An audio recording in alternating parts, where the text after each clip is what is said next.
System को हम लोग कंपैरिजन कर लेते हैं, छोटा सा कंपैरिजन करेंगे, ज्यादा नहीं। भारत की न्यायपालिका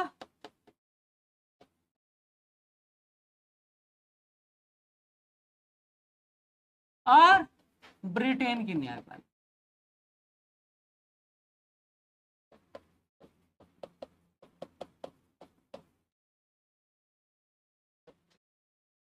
बहुत ज्यादा नहीं करेंगे, छोटा। अभी यहाँ पर हम देख लिए कि यहाँ क्या है, न्यायिक सर्वोच्चता,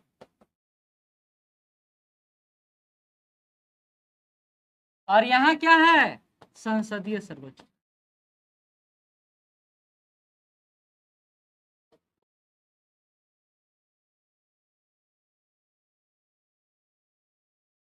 आर्टिकल 50 क्या कहता है यहाँ, आर्टिकल 50 कहता है विधायिका और न्यायपालिका दोनों अलग अलग था, यानी पृथक्करण का थ्योरी काम करता है, यानी शक्ति पृथक्करण का। आप लिख नहीं रहे हैं, ये भी लिखा हुआ है, ठीक।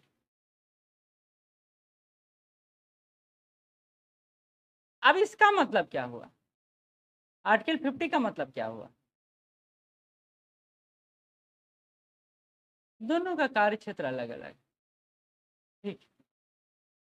तो ब्रिटेन में फिर क्या है, संसदीय सर्वोच्चता है, तो यहाँ न्यायपालिका तक पालिका का सर्वोसर्वा कौन होगा, अभी तक संसद था। कब तक, तो 2005 के पहले तक।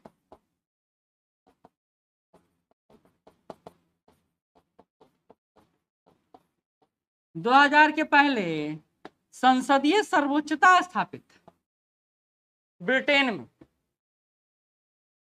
ब्रिटेन में संसदीय सर्वोच्चता स्थापित था, और वहां मंत्री एक नियुक्त होता था जिसको चांसलर बोला जाता था। न्यायिक प्रक्रिया को देखरेख करने के लिए लॉर्ड चांसलर नियुक्त होता था,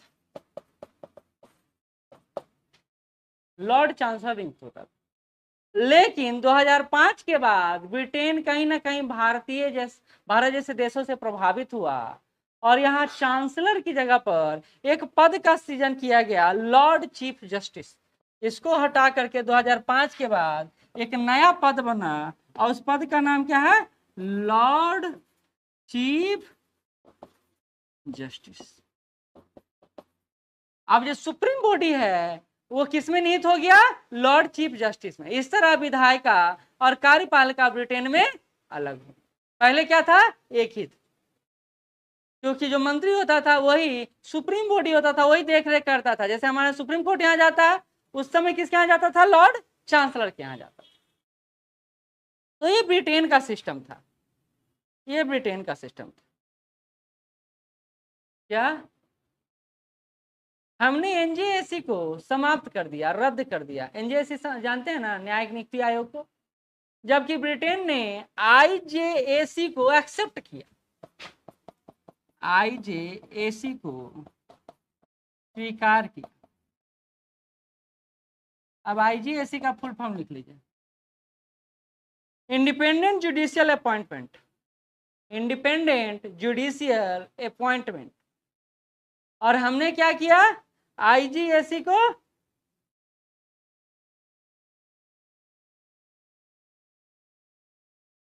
न्यायिक नियुक्ति आयोग को असंवैधानिक किया।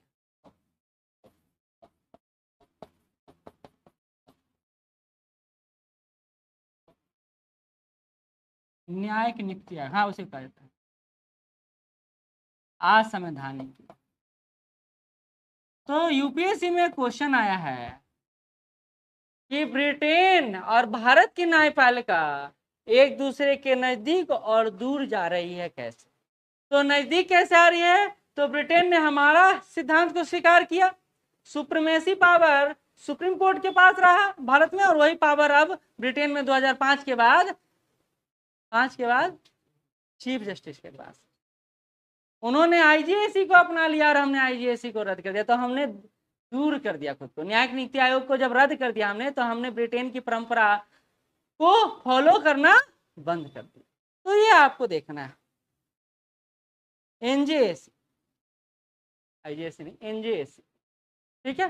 तो ये भारत और ब्रिटेन की न्यायपालिका के बीच मूलभूत अंतर।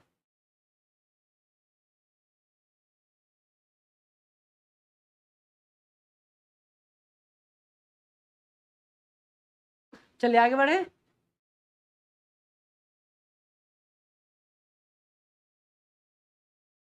हाँ, यहाँ किसी को समझ में नहीं आया तो पूछ लो। हाँ, आप बताते हैं। ब्रिटेन में पहले क्या था कि अगर आपके पास आप पर केस लगा है तो आप पहले यहाँ जाइएगा डिस्ट्रिक्ट कोर्ट में, या फिर लोक अदालत में जाइएगा, फिर आप हाई कोर्ट में जाइएगा, फिर सुप्रीम कोर्ट में जाइएगा। ऐसे प्रोसीजर है हमारे यहाँ। लेकिन ब्रिटेन में आप अधीनस्थ न्यायालय से हाई कोर्ट, और हाई कोर्ट से कहाँ जाते थे? विधायिका के पास जाते थे। वहां सुप्रीम कोर्ट का कंसेप्ट एक तरह से नहीं काम कर रहा था, क्योंकि सुप्रीम बॉडी कौन था वहां? पार्लियामेंट। तो पार्लियामेंट एक मंत्री बनाता था, जैसे अभी खेल मंत्री हमारे यहाँ, शिक्षा मंत्री हमारे यहाँ, तो वही न्यायपालिका मंत्री होता था, और उसी का नाम क्या होता था? Lord chancellor. वही देख रेख करता था। तो वहां जुडिशरी और लेजिस्लेटिव दोनों एक तरह से काम किया, एक साथ काम किया। लेकिन 2005 के बाद क्या किया गया? दोनों को अलग कर दिया गया और एक नए पद का सृजन किया गया, और वो पद है लॉर्ड चीफ जस्टिस। बात समझ में आई? नहीं समझ में आ रहा तो पूछो।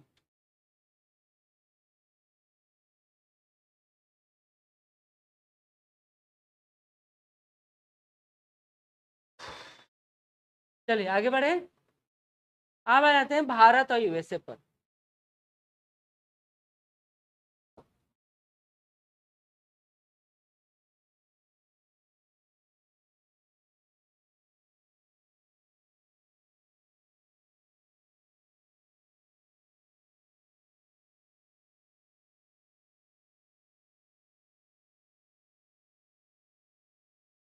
जैसा कि मैंने आपको पहले ही बोला कि भारत में न्यायिक स्वतंत्रता की बात,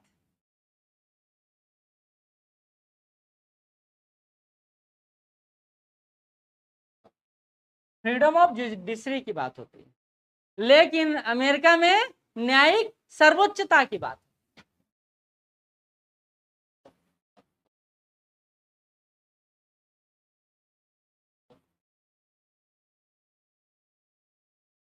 ये प्रारंभिक रूप से ठीक है थ्योरी, ये थ्योरी प्रारंभिक रूप से ठीक है।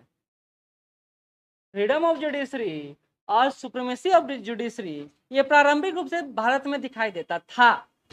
लेकिन अगर यही न्यायिक स्वतंत्रता में प्लस हम कर दें किसको?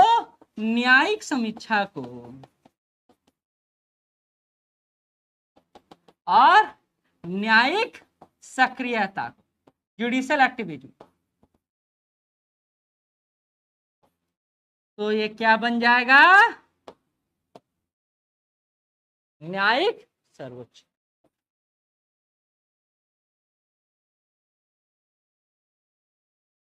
मान लेते हैं मेंस में एक बार प्रश्न आ गया कि भारत में न्यायिक सर्वोच्चता की अवधारणा दिखाई दे रही है, स्पष्ट हो रही है, विभिन्न उदाहरणों के माध्यम से इसका मूल्यांकन करें, एवेल्युएट करें। तो आप इसमें क्या क्या डालिएगा? इन दोनों के अलावा आप आर्टिकल 13 को डालेंगे, इसके अलावा आर्टिकल 32 को डालेंगे। यह है समान रूप से, इतना तो हमको दिखाई दे रहा है। नहीं होगा? हो जाएगा ना न्यायिक सर्वोच्चता। क्योंकि कोई भी नियम जो फंडामेंटल राइट्स को वायलेट करता है उसका लागू होने देंगे? कोई भी विधि जो पहले से लागू और वो विधि हमको प्रभावित कर रहा है लागू होने देंगे? नहीं होने। तो न्यायिक सर्वोच्चता को स्थापित करने के लिए एक प्रोसेस का यह निर्माण करता है। उस प्रोसेस को क्या कहते हैं? रीट, रीट प्रोसेस। कितने तरह का रीट है याद है? 5 तरह का। बताओ।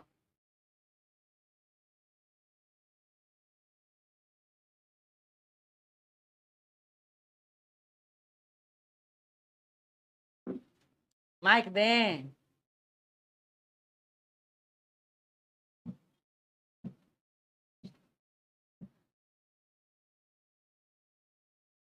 ऐसी ही नहीं कुछ, एक उदाहरण आ रहा था दिमाग में, छोड़ देते हैं, नहीं तो फिर लड़की लोग की तरफ से फिर बवाल हो जाएगा, ऐसे बोलते हैं हम लोग के खिलाफ से। आप लोग को जब लड़ने बोला जाता है तो खूब चिल्लाते हैं, और जब कुछ पूछा जाता है तो इतना शालीनता से बोलते हैं कि लगता है इनसे सीधा व्यक्ति पूरे क्लास में कोई नहीं है ना। ये दो चीज होता है, वही कह दो ऐसे कि स्त्रियां ऐसी होती है, फिर देखिए उबाल खाता है खून, हाँ सर ऐसे होती हैं, तो आप लोग बोलते समय क्यों नहीं ऐसा होता है। चलिए कहा, हाँ, न्यायिक सर्वोच्चता क्यों है, क्योंकि न्यायपालिका और कार्यपालिका या विधायिका पावर सेपरेशन थ्योरी को बहुत कठोरता से अनुपालन करता है, पावर सेपरेशन थ्योरी को बहुत कठोरता से अनुपालन करता है। ठीक है, ये बात तो जानते हैं।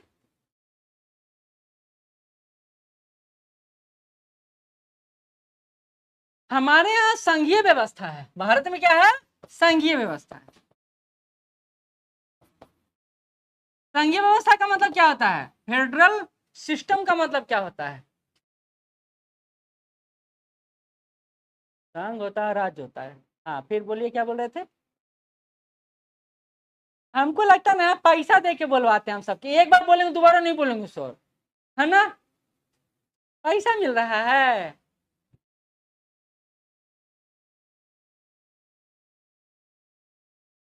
और कोई आप बोलिए, संघात्मक मतलब क्या है। अच्छा, देखिए बेसिक कंसेप्ट लैक है आपके पास।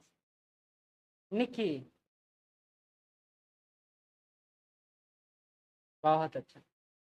सेंटर और स्टेट कोऑर्डिनेट तरीके से गवर्नेंस करता है, उसको कहते हैं संघात्मक व्यवस्था। यानी यहाँ सेंटर और स्टेट कोऑर्डिनेट करके काम करता है, ठीक है। लेकिन अमेरिका में क्या है, पावर सेपरेशन थ्योरी, यानी वहां विधायिका भी दो स्तरीय है, दो लेयर है, और न्यायपालिका का भी दो लेयर है। यानी राज्य में अलग और केंद्र में अलग, राज्य में अलग केंद्र में अलग, क्योंकि वहां संविधान भी दो, राज्य का अलग और केंद्र का अलग। हमारे यहाँ संविधान एक है, तो हम लोग एक कंसेप्ट देते हैं एकीकृत न्यायपालिका, इंटीग्रेटेड जुडिशरी। हम लोग एक कंसेप्ट देते हैं एकीकृत न्यायपालिका, इंटीग्रेटेड जुडिशरी। अब इंटीग्रेटेड जुडिशरी का क्या मतलब है, ये भी हमको समझना होगा। ठीक है, पहले इसको समझ लीजिए, यहाँ कुछ समझ में नहीं आया तो पूछ लीजिए।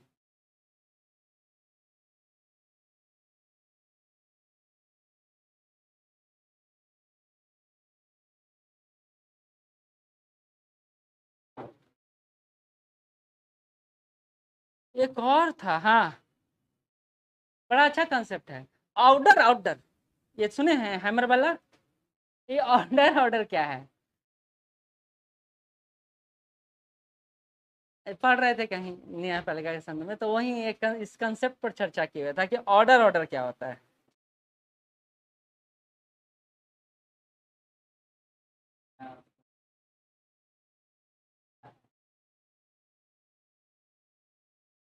अच्छा, मतलब चाइल्डिश थ्योरी हम जब अदालत में करते हैं तो कोर्ट पर्सन में करते हैं तो वो उसमें ऑर्डर, ऑर्डर होता है, बाकी सब में ऑर्डर, ऑर्डर नहीं होता है। यानी हम सीआईडी को बड़ा सीरियसली ले लिए नहीं। और एक और कंसेप्ट, चलिए दो कंसेप्ट, आगे बढ़े यहाँ से।